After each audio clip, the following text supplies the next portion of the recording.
Exam होने हैं वो 2 टर्म्स में होने हैं, टर्म 1 एंड टर्म 2। तो टर्म 1 जो है वो ऑब्जेक्टिव टाइप रहने वाला है, जिसमें आपको एमसीक्यू मिलेंगे और आपको ओएमआर शीट के ऊपर एमसीक्यू फिल करने होंगे, ठीक है, बबल्स फिल करने होंगे। और जो टर्म 2 है वो हमारा कन्वेंशनल पेपर जैसा होता है वैसा ही होगा। तो आपको जो प्रिपरेशन करनी है इसी के अकॉर्डिंग करनी है। तो टर्म 1 में जो भी चैप्टर्स हैं जो हम डिस्कस करेंगे यहाँ पर, तो उनसे आपने एमसीक्यू करने हैं, और टर्म 2 से आपको सब्जेक्टिव पेपर करना है। तो उसके लिए मार्केट्स के अंदर कुछ एक बुक्स भी अवेलेबल हैं, ठीक है, टर्म वाइज, जहाँ पर क्वेश्चंस दिए गए हैं। जैसे मान लीजिए टर्म 1 है तो वहाँ पर एमसीक्यू बहुत ज़्यादा दे दिए गए हैं, और जो टर्म 2 है उसमें आपको शॉर्ट आंसर लॉन्ग आंसर जैसा आता है पेपर, तो उस टाइप से डिजाइंड है। तो उन बुक्स की लिस्ट आपको डिस्क्रिप्शन बॉक्स में मिल जाएगी, तो आप वो बुक्स को चेक कर सकते हैं, ठीक है, परचेज कर सकते हैं।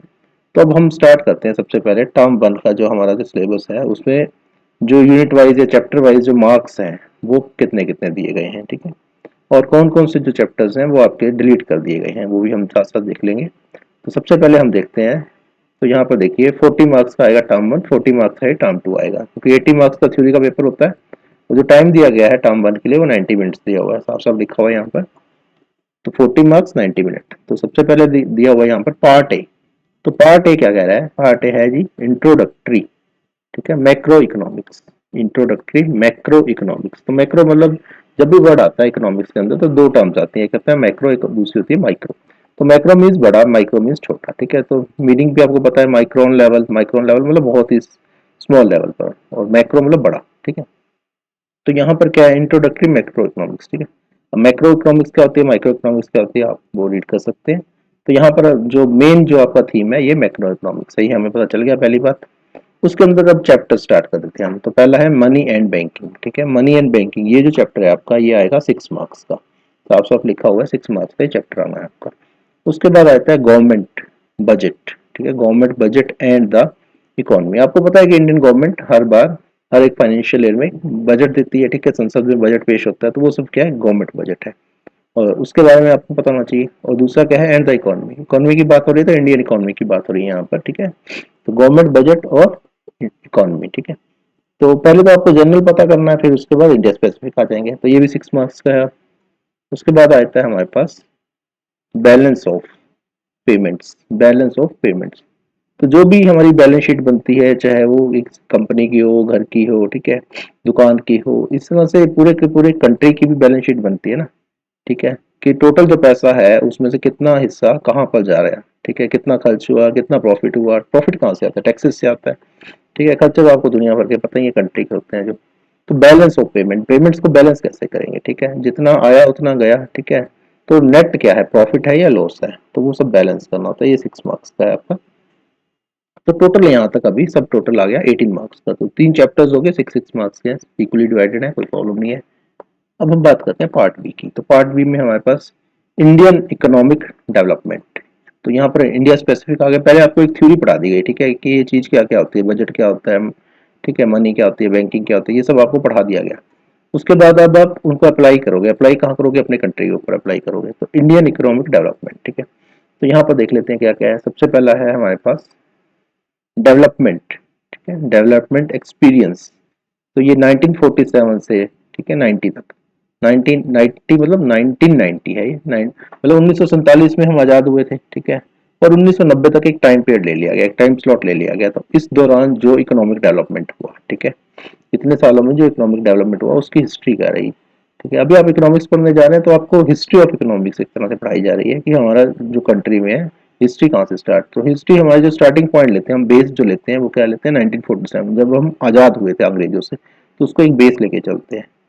उसके बाद है हमारे पास इकोनॉमिक, ठीक है, रिफॉर्मेशन, इकोनॉमिक रिफॉर्म्स। तो इकोनॉमिक रिफॉर्म्स जो है डॉक्टर मनमोहन सिंह ने इंट्रोड्यूस किए थे इंडिया के अंदर 1991 में।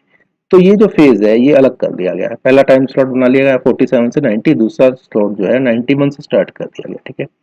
तो 91 से दूसरा स्लॉट हमारा रिफॉर्म्स के टाइम का स्लॉट हमारा स्टार्ट हो गया। उसके बाद आता है इसके अंदर, देखिए क्या लिखा हुआ है, Indian economy on the eve of independence, ठीक है।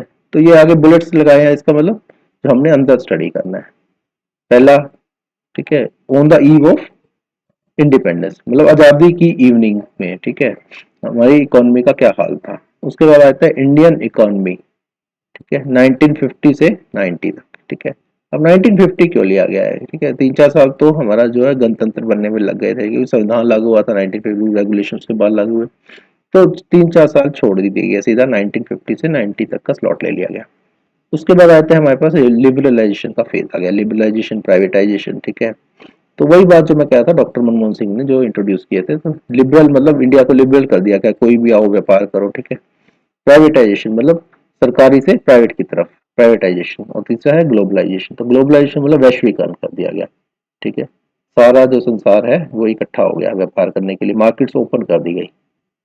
तो ये वर्ड्स जो है आपके हर एक जो सिलेबस है, हर एक सब्जेक्ट के सिलेबस में काफी बार आ चुके हैं, इवन ज्योग्राफी में भी आ रही है सब चीजें। तो यहाँ तक हम पहुंच गए हैं, ठीक है। उसके बाद हम अगला देखते हैं, अगला क्या थीम है हमारा। तो नेक्स्ट आता है हमारे पास करंट, ठीक है। पिछली हिस्ट्री हमने देख ली, अब करंट में आ जाएंगे कि आजकल क्या चल रहा है। Current challenges facing Indian economy. अब इंडियन इकोनॉमी के सामने कौन कौन से चैलेंज हैं इस टाइम पे, ठीक है, करंटली कौन कौन से चैलेंज हैं हमारे पास। तो सबसे बड़ा चैलेंज है पॉवर्टी, गरीबी, ठीक है। तो इकोनॉमी ऐसी हो जो गरीबी का दूर भगा पाए। उसके बाद है ह्यूमन कैपिटल, ठीक है, ह्यूमन कैपिटल फॉर्मेशन, ये किसी भी इकोनॉमी से इस चीज को हम एक्सपेक्ट करते हैं, वो ह्यूमन कैपिटल को फॉर्म कर पाए।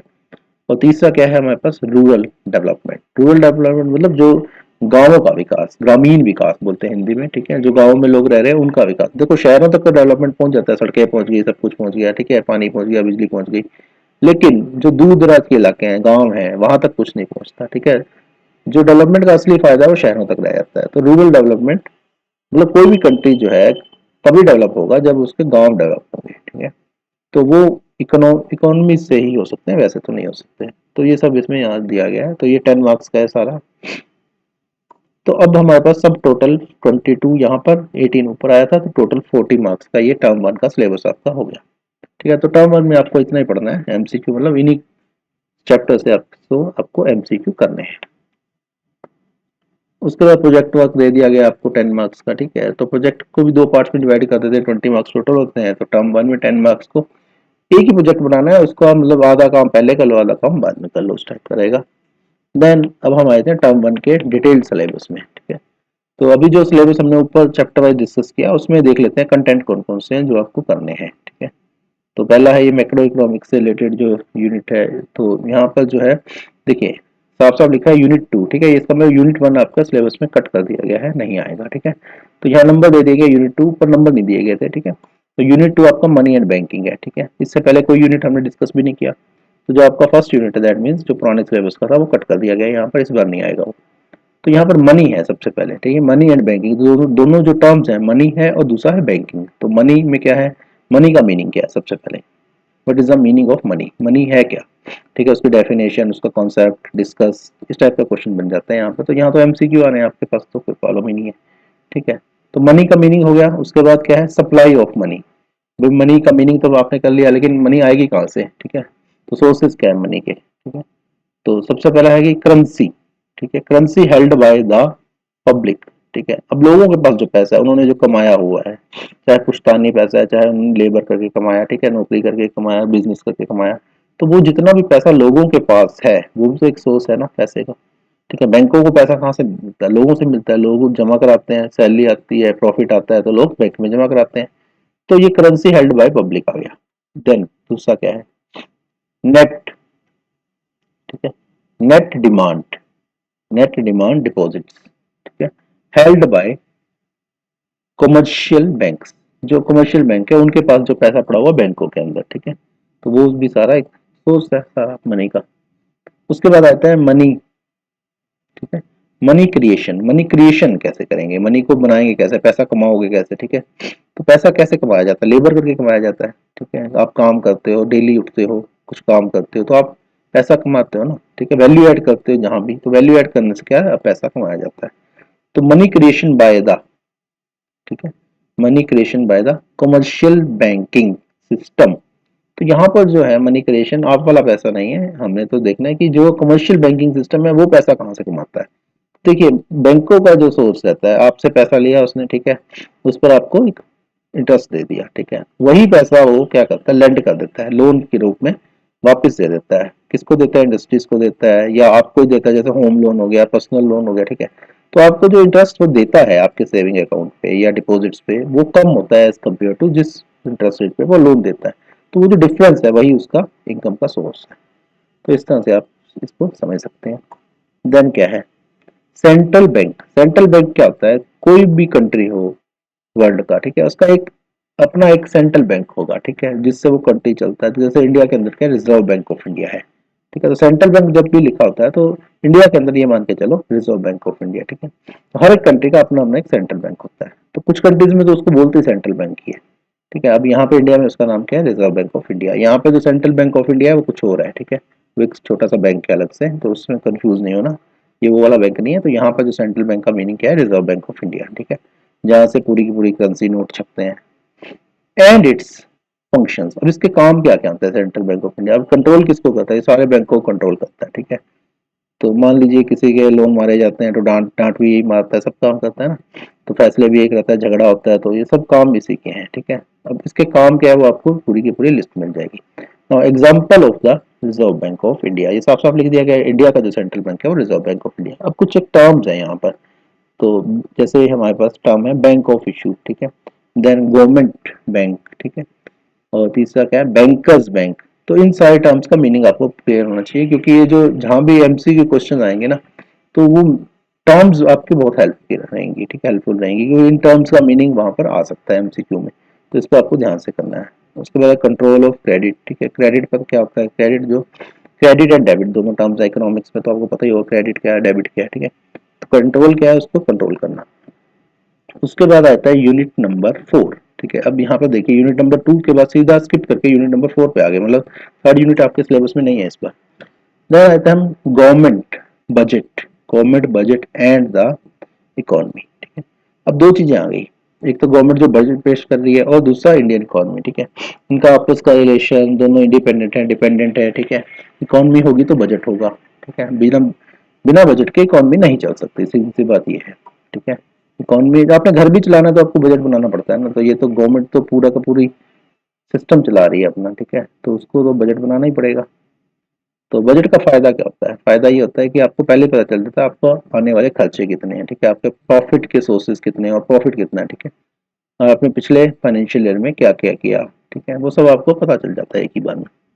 अब यहाँ पर देखिए गवर्नमेंट बजट, ठीक है, सबसे पहले है इसका मीनिंग, ठीक है, मीनिंग समझ लो। ऑब्जेक्टिव्स, ऑब्जेक्टिव्स मतलब गोल्स, ठीक है, फंक्शन समझ लो, गोल्स ऑब्जेक्टिव मतलब क्यों बनाया जाता है, ठीक है, क्या क्या एक्सपेक्टेशंस होती हैं इस टाइप से। तो क्यों का आंसर है ऑब्जेक्टिव्स। देन एंड कंपोनेंट्स, दूसरा है कंपोनेंट्स, पार्ट्स कह लो, कंपोनेंट्स कह लो, ठीक है, मतलब इसके अंदर क्या क्या है, गवर्नमेंट बजट के अंदर क्या क्या है। उसके बाद आता है क्लासिफिकेशन ऑफ रिसिप्ट्स। तो रिसिप्ट कभी भी होगा तो रिसिप्ट का मतलब है आना, ठीक है, ला ला मतलब आप आना, आपके पास प्रॉफिट वाला काम है। रिसिप्ट मतलब आपके पास जो आ रहा है, ठीक है, आप जो रिसीव कर रहे हैं, ठीक है। तो यहाँ पे क्या है? रिवेन्यू रिसिप्ट, ठीक है, रिवेन्यू, रिवेन्यू अब आप देखो रिवेन्यू टिकट लगती है, ठीक है, तो आपको रिवेन्यू से जो पैसा आ रहा है रिवेन्यू रिसिप्ट। देन आ गया कैपिटल रिसिप्ट, ठीक है, तो कैपिटल रिसिप्ट आ गया आपके पास, मतलब सब कुछ आ रहा है यहाँ पर अभी तो। उसके बाद क्लासिफिकेशन ऑफ, ठीक है, एक्सपेंडिचर, अब क्या जा रहा है, तो पहले आ रहा था अब जा रहा है। एक्सपेंडिचर मतलब खर्चा जो कर रहे हैं, तो उसका करेंगे आप। रिवेन्यू, इसमें क्या हो जाएगा, वहां पर रिवेन्यू रिसिप्ट का, यहाँ पर उल्टा हो गया, रिवेन्यू एक्सपेंडिचर हो गया। और दूसरा क्या है? दूसरा आपका कैपिटल एक्सपेंडिचर हो गया, ठीक है। टर्म्स देखिए वही है, पहली बार रिसिप्ट लगा दो, दूसरी बार एक्सपेंडिचर लगा दो, कोई प्रॉब्लम नहीं है। तो ये गवर्नमेंट आपका बजट आ गया। मैं आपको टर्म्स इसलिए बता रहा हूँ क्योंकि एमसीक्यू में आपको ये छोटी छोटी चीजें पूछी जा सकती हैं, और सिलेबस में जो लिखा हुआ है उससे बहुत ज्यादा चांसेस होता है पूछे जाने का। अब आता है मेजर्स ऑफ, ठीक है, मेजर किस चीज को मापना है, मेजर मतलब मापना। तो मेजर्स ऑफ गवर्नमेंट डेफिसिट, ठीक है, तो गवर्नमेंट का जो वित्तीय घाटा है उसको बोलते हैं इकोनॉमिक डेफिसिट। तो जो वित्तीय घाटा है, गवर्नमेंट का जो घाटा हो गया, उसको कैसे मेजर करेंगे, ठीक है। पहला क्या है? रेवेन्यू डेफिसिट, ठीक है, एक टाइप्स दे दिए इसके, फिजिकल डेफिसिट, ठीक है। और उसके बाद आपके पास आ गया है प्राइमरी डेफिसिट, ठीक है। देयर मीनिंग, बस इनके मीनिंग पता होना चाहिए आपको, जितने भी टर्म्स है इनके मीनिंग एक बार डेफिनेशन याद कर लो, थोड़ा सा कॉन्सेप्ट याद कर लो, ठीक है, एक्सप्लेन तो आना नहीं है एमसीक्यू में। उसके बाद आता है यूनिट नंबर 5। तो यूनिट नंबर 5 जो है हमारा है बैलेंस ऑफ पेमेंट्स, ठीक है, बैलेंस ऑफ पेमेंट्स। तो कुछ एक मैंने बता दिया था बैलेंस ऑफ पेमेंट्स, ठीक है, कहाँ से आएगा कहाँ जाएगा, ठीक है, बहुत ज़्यादा डिफरेंस नहीं होना चाहिए। प्रॉफिट में हो तो बहुत अच्छा, लॉस में हो गए तो नुकसान है, बाहर से लोन लेना पड़ेगा दूसरी कंट्री से। तो उस टाइप का आप सोच के चलो यहाँ पर। अब यहाँ पे क्या है, बैलेंस ऑफ पेमेंट्स, ठीक है, अकाउंट। तो आपने बैलेंस शीट है जैसे, ठीक है, आपके जो भी अकाउंट है उसका आपने बैलेंस का सिस्टम बनाना है पहले। तो सबसे पहले क्या मीनिंग हो गया आपके पास, मीनिंग क्या है इस चीज़ का, देन क्या है कंपोनेंट्स क्या है इस चीज़ के, ठीक है। तो बैलेंस ऑफ पेमेंट में मीनिंग आ गया, दूसरा उसके कंपोनेंट्स क्या है बैलेंस ऑफ पेमेंट के। उसके बाद आ गया हमारे पास फॉरेन, ठीक है, फॉरेन एक्सचेंज रेट, ठीक है, फॉरेन एक्सचेंज रेट। अब देखिए मान लीजिए आपकी तो करेंसी है रुपी है, जैसे इंडियन रुपी है हमारी करेंसी, INR बोलते हैं जिसको। अब बाहर की जो करेंसीज हैं जैसे अमेरिका करेंसी क्या है, US डॉलर हो गया, ठीक है, इस टाइप की हर एक, जापान की येन हो गया, तो हर एक कंट्री की अपनी अपनी एक करेंसी है, ठीक है। तो हम जो है एक्सचेंज कैसे कराएंगे, मान लीजिए कनाडा में लोग जा रहे हैं, ठीक है, तो उनका यहाँ रुपया वाला तो चलेगा नहीं काम, उनको पहले वहाँ पे वहाँ की करेंसी चाहिए, तो वहाँ की करेंसी पहले रुपया दे के वहाँ की करेंसी को परचेज करना पड़ेगा। तो वो जो एक्सचेंज रेट है वो क्या है, फॉरेन एक्सचेंज रेट, ठीक है। अब इसका मीनिंग क्या है, उसके बाद इसका क्या है, फिक्स्ड एंड, ठीक है, फ्लेक्सिबल रेट, ठीक है, या तो रेट फिक्स कर लो या फिर डेली का बदलता रहे। तो अभी तो बदलता रहता है डेली का, ठीक है, टाइम के साथ करेंसी की भी ट्रेडिंग होती है। तो डेली मतलब हर सेकंड के बाद मान लो, या हर 2-3 सेकंड के बाद ये रेट बदलते रहते हैं, ठीक है, करेंसी के। देन रेट्स एंड, ठीक है, rates and managed, rates and manage floating. तो ये था हमारा पार्ट ए का काम। तो पार्ट ए में आपको पूरा का पूरा आपने कर लिया। तो पार्ट बी में आ जाते हैं। पार्ट बी में अभी हमारा वही चल रहा है, टर्म 1 का सिलेबस चल रहा है, ठीक है। पार्ट ए पार्ट बी सिर्फ ये है कि पार्ट ए तो आपको मैक्रो था, पार्ट बी यहाँ पर इंडियन इकोनॉमी, ठीक है, डेवलपमेंट की बात कर रहे हैं हम। यहाँ पर यूनिट नंबर 6, ठीक है, यूनिट नंबर 5, यूनिट नंबर अब 6 पे पहुंच गए हम। तो यूनिट नंबर 6 में सबसे पहला है डेवलपमेंट, ठीक है, डेवलपमेंट एक्सपीरियंस। तो वही हिस्ट्री है, पहले भी बताया था मैंने, 1947 से 1990 की हिस्ट्री है। और उसके बाद इकोनॉमिक रिफॉर्म्स हैं जो 91 से स्टार्ट हुए, ठीक है। तो यहाँ पर अब डिटेल्स देख लेते हैं, इसकी डिटेल्स क्या थी, कुछ डिटेल्स हम देख ही चुके हैं इसमें। तो a brief introduction of the, ठीक है, state of Indian economy on the eve of, ये सब पढ़ चुके हैं हम ऊपर भी, ठीक है, on the eve of independence ये सब पढ़ लिया था हमने। तो इसमें कुछ एक नई चीज़ नहीं मिल रही मुझे। तो इसमें आपको बस ये याद रखना है कि डॉक्टर मनमोहन सिंह ने 1991 में जो रिफॉर्म किए थे, ठीक है। तो पहले पंचवर्षीय योजनाएं बनती थी, अब ठीक है इंडियन, अब प्लानिंग कमीशन की जगह नीति आयोग वगैरह बन गए हैं। तो इस टाइप से है ये सारी चीज़ें। तो यहाँ पर बहुत ज़्यादा डिटेल में हम नहीं जाएंगे, नीचे देख लेते हैं इकोनॉमिक रिफॉर्म्स, ठीक है। तो इकोनॉमिक रिफॉर्म्स 91 वाले थे, ठीक है। इसके फीचर्स क्या हैं ये भी हम पढ़ के आए हैं ऊपर से, ठीक है। अप्रेजल ऑफ, ठीक है, लिबरलाइजेशन ग्लोबलाइजेशन ये सब पढ़ लिया था हमने।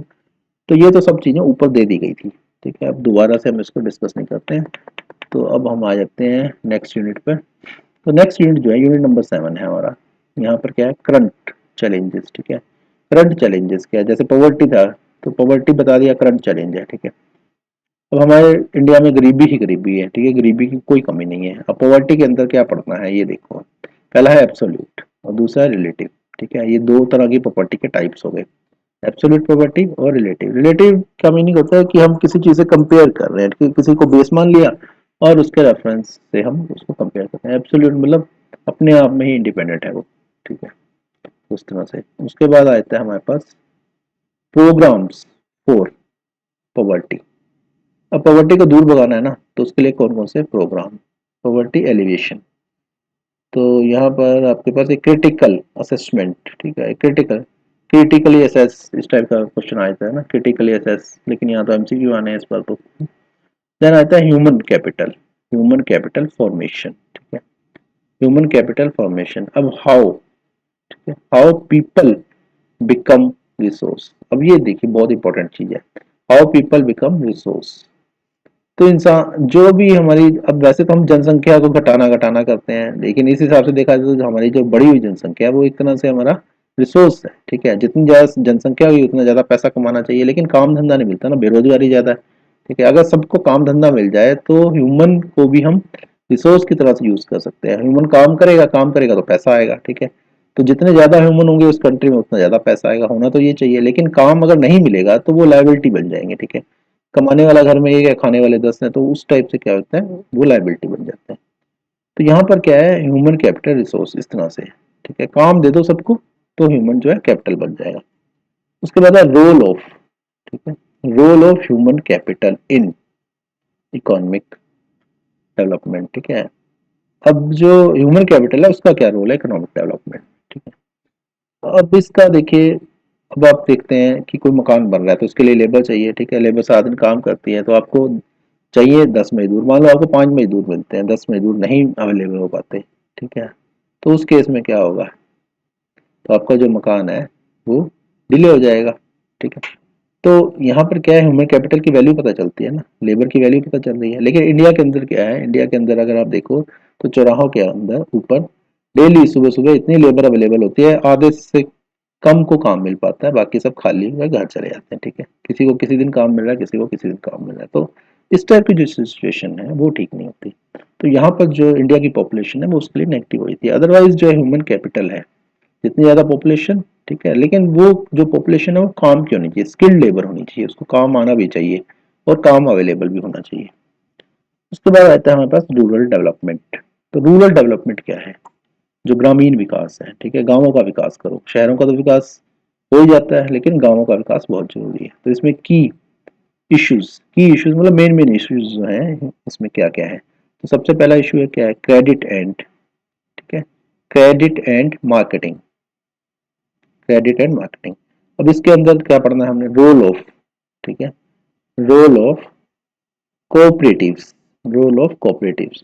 अब शहरों के अंदर तो बैंक होते हैं, ठीक है, आपको लोन भी मिल जाता है, लेकिन गांव के अंदर जो है, अगर आपने कोई उद्योग धंधा करना है तो आपको लोन नहीं मिल पाता आसानी से। तो वहां पर क्या है, कोऑपरेटिव सोसाइटी टाइप की बना दी जाती है, ठीक है, छोटे छोटे ऐसे बैंक है जो कोऑपरेटिव बैंक वगैरह होते हैं जो उनको लोन दे देते हैं गाँव वालों।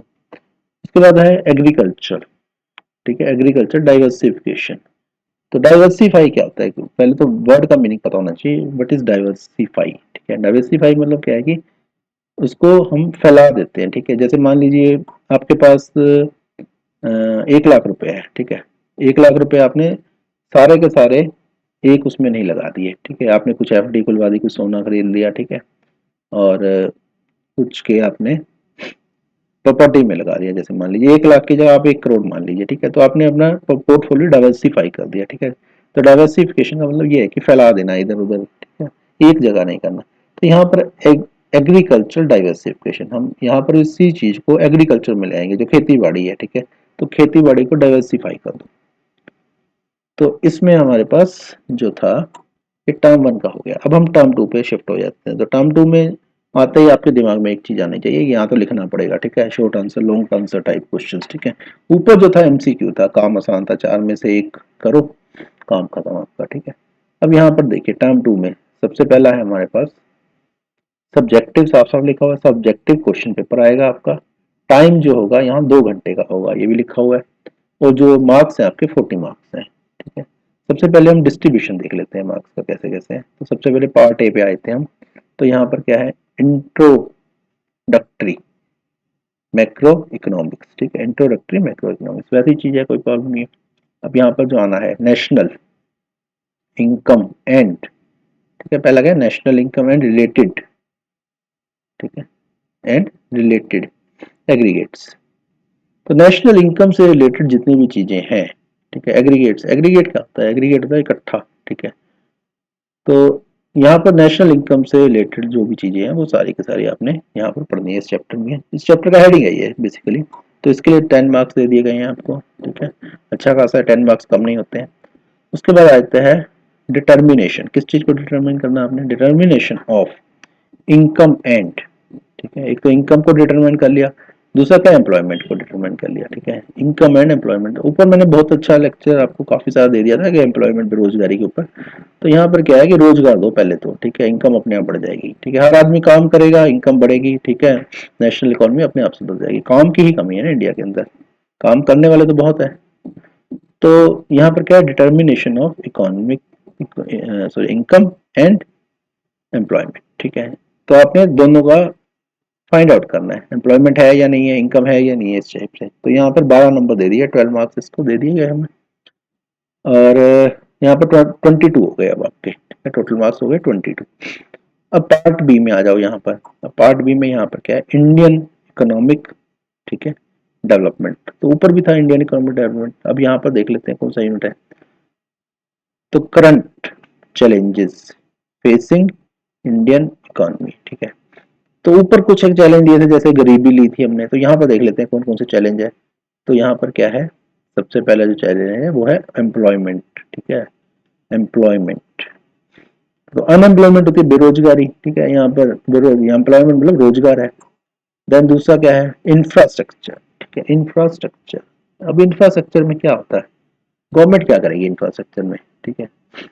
तो जैसे मान लीजिए आप जाते हैं कहीं से कहीं, ठीक है, आप रोड के थ्रू जाते हैं, तो रोड में खड्डे ही खड्डे हैं, दुनिया भर के खड्डे हैं। तो आप कहोगे कि इंफ्रास्ट्रक्चर अच्छा है इंडिया का, नहीं, आप कहोगे खराब है, बिल्कुल खराब, ठीक है। इस तरह से कोई गवर्नमेंट की बिल्डिंग है, ठीक है, उसमें से पानी ऊपर से आ रहा है, गिर रहा है, तो इंफ्रास्ट्रक्चर खराब हो गया। तो इंफ्रास्ट्रक्चर क्या है आपका, पूरा का पूरा जो भी चीजें हमारी कंस्ट्रक्शन से रिलेटेड है, ठीक है, वो सारा का सारा हमारा इंफ्रास्ट्रक्चर हो जाता है। तो इंफ्रास्ट्रक्चर भी हमारा एक मेजर का तरीका है, ठीक है। उसके बाद आता है हमारे पास सस्टेनेबल इकोनॉमिक डेवलपमेंट। अब देखिए सस्टेनेबल वर्ड जो है ना, +2 में मतलब हर एक सब्जेक्ट में मिलेगा आपको, ठीक है। तो यहाँ पर डेवलपमेंट के साथ ही लगता है ज्यादातर ये, और यहाँ पर क्या लगा दिया, बीच में इकोनॉमिक लगा दिया, क्योंकि आप तो इकोनॉमिक्स पढ़ रहे हो ना। तो डेवलपमेंट ऐसा करो, और वो भी कौन सा डेवलपमेंट, इकोनॉमिक डेवलपमेंट ऐसा करो जो सस्टेनेबल हो, ठीक है। मतलब आने वाले जो 100 साल हैं या जितने भी साल हैं, वो सस्टेन रहे भी रहे। ये नहीं है कि आज तो आपने सब खर्च कर दिया, ठीक है, आज अच्छी क्वालिटी की रोड बना दी आपने मान लो, ठीक है, महीने के बाद वो टूट गई, तो उसका क्या यूज है, ठीक है। जो भी चीज करो सस्टेनेबल। तो यहाँ पर 12 मार्क्स असाइन कर दिए गए हैं इस चीज को। उसके बाद है डेवलपमेंट ऑफ, ठीक है, experience, development of experience of India.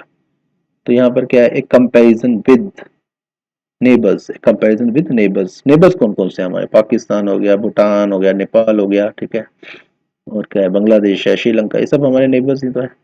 तो कंपेरेटिव, ठीक है, development experience of India and it's neighbours, ठीक है। लेकिन ये जो ऐसे ऐसे नेबर्स हैं, इनके साथ इंडिया को कंपेरेबल ही नहीं है नेबर्स, ठीक है। अगर हम इनसे कंपेयर करने लग जाएंगे तो बहुत नीचे रह जाएंगे हम। लेकिन चलो ठीक है। तो ये 6 मार्क्स हैं इसके लिए। तो टोटल 18 मार्क्स हो गए, ठीक है। तो 22 ऊपर थे, 18 ही हो गए आपके, 40 हो गए, ठीक है। तो 40 मार्क्स का आपका ये आ गया टर्म 2। तो टर्म 2 का अब डिटेल सिलेबस देखते हैं हम। प्रोजेक्ट वर्क नीचे 10 मार्क्स का है ही, 10 मार्क्स का ऊपर कर लिया था आपने टर्म 1 में, 10 मार्क्स का यहाँ कर दो, प्रोजेक्ट पूरा कर दो अपना। तो यहाँ पर हम आते हैं टर्म 2, ठीक है, डिटेल सिलेबस।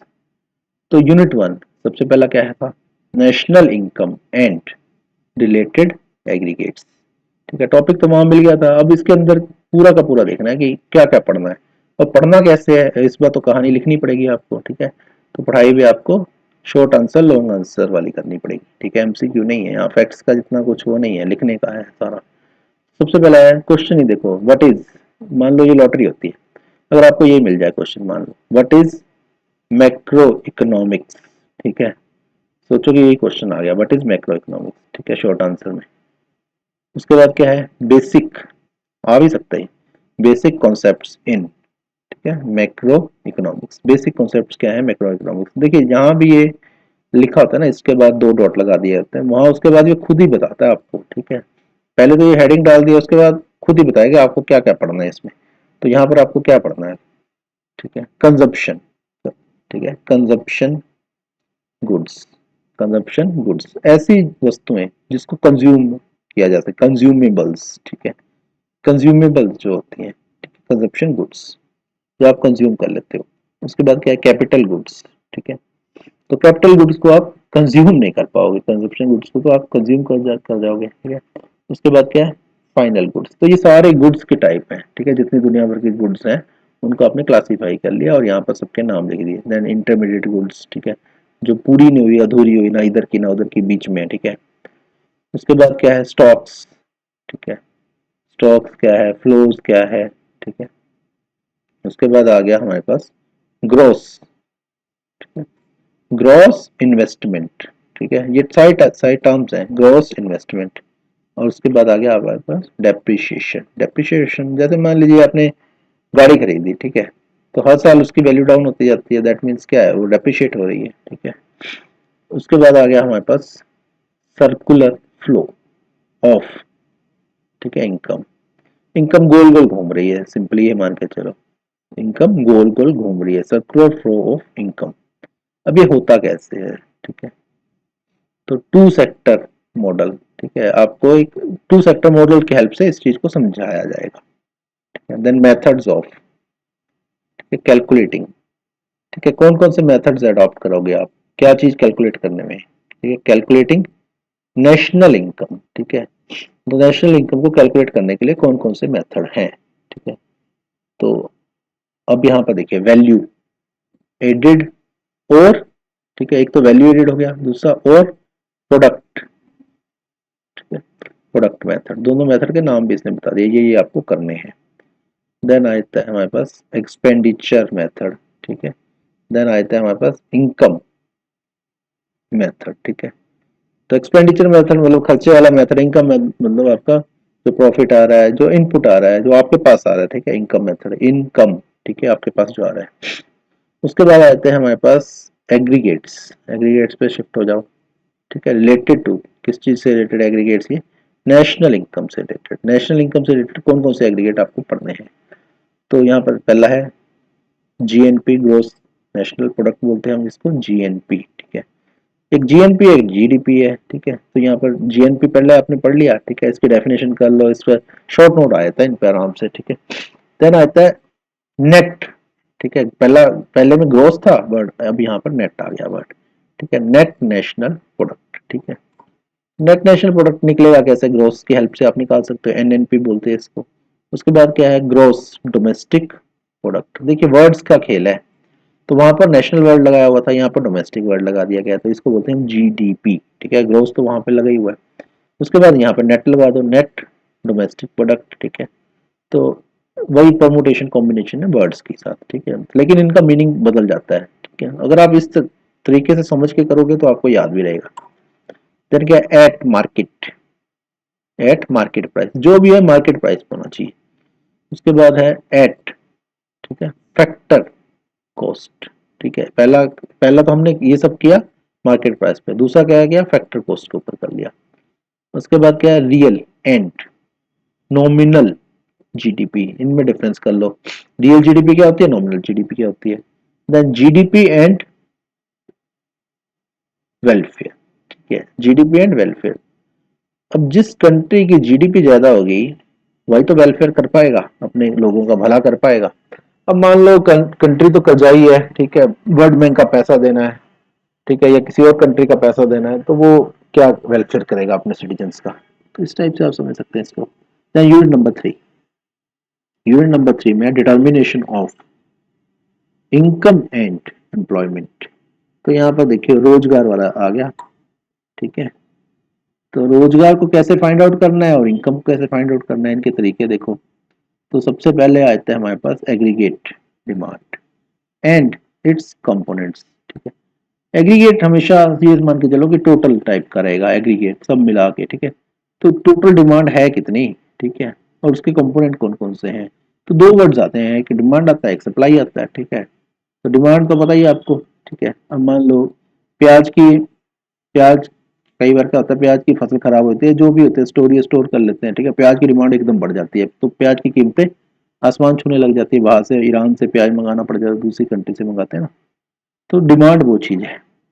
अब मान लो दूसरी तरफ प्याज इतना हो गया इंडिया के अंदर ही, ठीक है, सड़ रहा है, तो खेत में दबा दिया जाता है, ठीक है, आते ही नहीं, मंडी तक भी नहीं आता वो, तो वो सप्लाई ज़्यादा हो गई यहाँ पर। तो यहाँ पर अभी एक एग्जांपल दे दिया मैंने आपको, तो यहाँ क्या एग्रीगेट डिमांड है, और उसके कंपोनेंट क्या क्या है पढ़ना पड़ेगा आपको। कंपोनेंट मतलब हिस्से पुर्जे पार्ट्स, इस टाइप से समझ सकते हो आप। उसके बाद आते हैं हमारे पास, तो यहाँ जो वर्ड है प्रोपेसेंटी, प्रोपेसेंसिटी, ठीक है, प्रोपेलर आपने सुना होगा, प्रोपेलर कभी सुना हो, ठीक है, जो चीजों को बढ़ावा देता है, प्रोपेसिटी, ठीक है। टू कंज्यूम, कंज्यूम मतलब कंज्यूमर कंज्यूम करता है, जो आप खाते पीते हो पहनते हो, तो कंज्यूमर प्रोडक्ट्स हैं सारे के सारे, ठीक है। और दूसरा क्या, प्रोपेसिटी टू, ठीक है, सेव। अब दो चीजें होंगी, एक तो आप खा जाओ सारा कुछ और दूसरा आप बचा जाओ, ठीक है, दोनों चीजें अलग अलग हो गई ना। आपको सैलरी मिली मान लो महीने की 50,000, ठीक है, और एक तरफ तो आप 50 की 50 खा जाते हो, सेविंग आपकी क्या होगी, नील होगी। दूसरी तरफ आपने क्या किया, 25 खा लिया 25 बचा लिया, ठीक है, तो हाफ हाफ हो गया आपका। तो ये दोनों इस टाइप से, टोटल तो उतना ही रहना है ना, कितना आपने कंज्यूम कर लेना और कितना आपने बचा लेना है, ठीक है। उसके बाद आता है एवरेज एंड मार्जिनल। तो ये एवरेज वाला भी करना है और मार्जिनल वाला भी करना है, ठीक है। तो ये जितनी भी चीजें होती है ना, हर एक का एवरेज होता है, हर एक का मार्जिनल होता है, ठीक है। उसके बाद आते हैं हमारे पास शॉर्ट रन। शॉर्ट रन मतलब जो आपका कम टाइम वाला होता है short run, long run, short run दो टर्म्स होती हैं। लॉन्ग रन मतलब आप जैसे मान लो कि आप 50 अगले 50 साल 100 साल इस टाइप के हो करते हैं। शॉर्ट रन मतलब अभी महीना 2 महीना इस टाइप का, ठीक है, वो डिपेंड करता है, रिलेटिव होता है ये भी। तो शॉर्ट रन इक्विलिब्रियम, ठीक है, इक्विलिब्रियम मतलब बैलेंस टाइप का मेंटेन रखना है आपको, इक्विलिब्रियम आउटपुट। तो यहाँ पर क्या है, investment, investment multiplier, investment multiplier. तो आपने जो चीज इन्वेस्ट कर रहे हो, जैसे मान लो आप पैसा कहीं इन्वेस्ट कर रहे हो तो पैसा बढ़ना चाहिए ना, ये तो नहीं है कि पैसा घट जाए, ठीक है, investment multiplier and it's mechanisms. और इसका जो आगे मैकेनिज्म आपको समझना पड़ेगा, जो पैसा जो है इन्वेस्टमेंट करते हैं आप, वो बढ़ना चाहिए, वो कैसे बढ़ेगा उसका मैकेनिज्म। देन आता है हमारे पास मीनिंग ऑफ, किस चीज का मीनिंग करना है अब हमने, full, meaning of full employment, ठीक है, फुल एम्प्लॉयमेंट मतलब 100% एम्प्लॉयमेंट मिल गई हो गई, ठीक है, एंड जो कि कभी पॉसिबल नहीं है ना। देन इनवॉलंटरी, इनवॉलंटरी अनएम्प्लॉयमेंट, ठीक है। तो ये दोनों का मीनिंग समझना है, एक तो आपका फुल एम्प्लॉयमेंट का और दूसरा इनवॉलंटरी अनएम्प्लॉयमेंट का।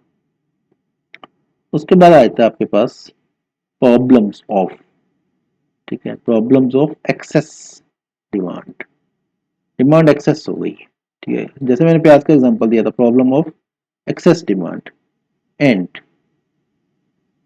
दूसरा क्या है, deficient demand.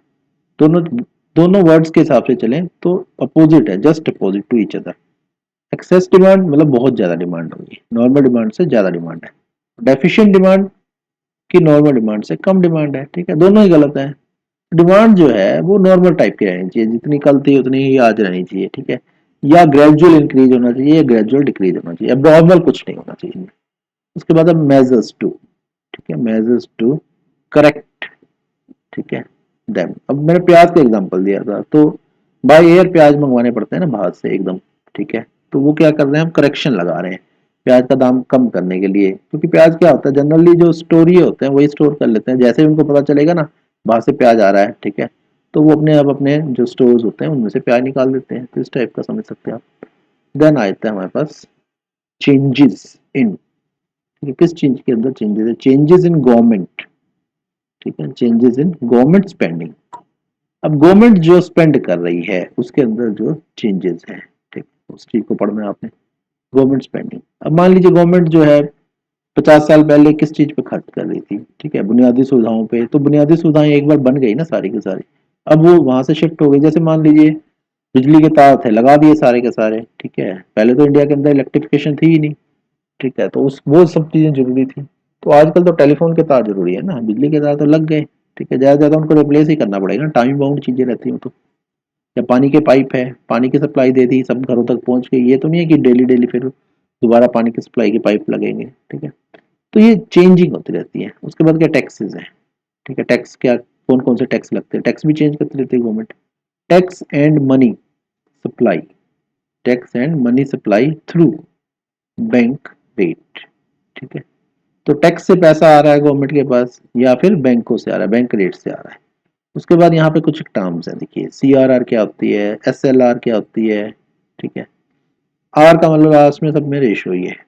Then repo rate क्या होता है, ठीक है, एंड उसके बाद हमारे पास रिवर्स रेपो रेट क्या होती है, ये सब जो जितना आपका रिजर्व बैंक है ना, तो ये सब वही निर्धारित करता है ये सब चीजें, ठीक है।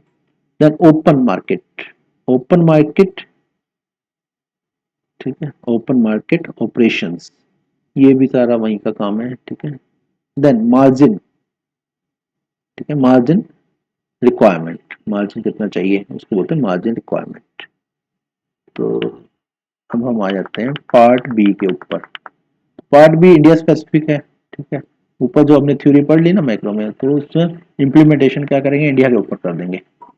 तो अब इंडिया में देखते हैं क्या क्या है। तो यूनिट नंबर 7 आ जाता है challenges current challenges facing Indian economy. तो ऊपर हमने जैसे पॉवर्टी वगैरह पढ़ लिया था उसमें टर्म 1 में। तो यहाँ पर जो जो चैलेंज थे मैंने आपको पहले बताया, एम्प्लॉयमेंट है एक चैलेंज, ठीक है। दूसरा इंफ्रास्ट्रक्चर है, तीसरा हमारे पास सस्टेनेबल इकोनॉमिक डेवलपमेंट है, ठीक है। तो तीन हेडिंग जो है ना, इन पर आपने ध्यान रखना है, ठीक है। यहाँ पर जो है एम्प्लॉयमेंट को आपने छान मारना है अच्छी तरह से, ठीक है। दूसरा क्या करना है आपको, इंफ्रास्ट्रक्चर को, और तीसरा क्या, सस्टेनेबल इकोनॉमिक डेवलपमेंट, ठीक है। अब यहाँ पर थोड़ा डिटेल में चल लेते हैं। सबसे पहला क्या है हमारे पास, एम्प्लॉयमेंट है। तो एम्प्लॉयमेंट ग्रोथ, ग्रोथ मतलब एम्प्लॉयमेंट को बढ़ाओ, है ना। और चेंजेस इन, ठीक है, work, changes in workforce. Workforce कौन होती है, वर्कफोर्स होती है जो काम करने वाले हैं, वो सारी की सारी क्या वर्कफोर्स है, ठीक है। वर्कफोर्स, पार्टिसिपेशन, ठीक है, पार्टिसिपेशन रेट इन फॉर्मल, ठीक है, इनफॉर्मल एंड इनफॉर्मल सेक्टर्स। अब दो तरह के सेक्टर्स हैं, फॉर्मल सेक्टर, इनफॉर्मल सेक्टर, ठीक है। तो इसके अंदर जो वर्कफोर्स एंगेज है, ठीक है, उनको कैसे चेंज करना है, जरूरत नहीं है। देखिए अब क्या होता है, मैं एक एग्जांपल के तौर पे आपको समझा देता हूँ। इंडिया के अंदर हर दूसरा बंदा किसान है, ठीक है। कहते हैं ना कौन है जी, किसान है। जमीन कितनी है, कुछ भी नहीं है, ठीक है। जमीन इतनी भी है, अपने जो परिवार है उसका भी पेट नहीं भरता, तो जबकि जरूरत नहीं है उसको, ठीक है, उस टाइप का काम करने की। तो उसका पेट ही नहीं भरता, तो ऐसा काम करने का यूज क्या है, ठीक है। छोटा सा जमीन का टुकड़ा लिया, सारा दिन उस पर लगा दिया, बाकी टाइम वेस्ट कर दिया अपना, ठीक है। तो यहाँ पर प्रॉब्लम है, ठीक है। तो वो सब क्या हो रहा है, एम्प्लॉयमेंट, एम्प्लॉय कहने को एम्प्लॉयड है वो, लेकिन इनकम तो है नहीं ना। तो यहाँ पर इनफॉर्मल सेक्टर और फॉर्मल सेक्टर, ठीक है, दो तो सेक्टर हो गए। और दूसरा क्या है, सेक्टर्स को कैसे डिवाइड कर दिया, प्राइवेट सेक्टर और गवर्नमेंट सेक्टर, ठीक है। तो इस टाइप का यहाँ पर है कि एम्प्लॉयमेंट हमारी कहाँ कहाँ पर है और उनके नुकसान फायदे क्या क्या चीजें हैं, ठीक है। उसके बाद आता है इंफ्रास्ट्रक्चर, ठीक है। इंफ्रास्ट्रक्चर मैंने बताया था, रोड, बिल्डिंग, ये सब इंफ्रास्ट्रक्चर है जो गवर्नमेंट हमें बना के देती है। अब मीनिंग क्या है इंफ्रास्ट्रक्चर का, टाइप्स क्या है, ठीक है। अब केस स्टडीज आपको कुछ करनी है, अब हेल्थ भी आ गया इंफ्रास्ट्रक्चर में, ठीक है। देन प्रॉब्लम्स क्या है इंफ्रास्ट्रक्चर से रिलेटेड, पॉलिसीज क्या है, ठीक है। तो इसमें क्रिटिकल असेसमेंट, क्रिटिकल मतलब आपको उसकी बुराई करनी है, उस टाइप का रहता है ना क्रिटिकल असेसमेंट।